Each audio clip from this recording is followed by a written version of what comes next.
கல்லாக இருந்தாலும் கருணை உள்ளம் கொண்டவள் நீ, கல்லாக இருந்தாலும் கருணை உள்ளம் கொண்டவள் நீ.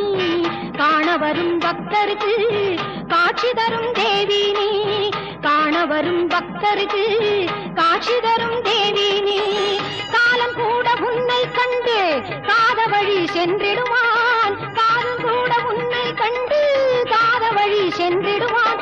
காத்தாயி கருமாரி மகமாயி மாகாளி, தெய்வத்தின் தெய்வம் எங்கள்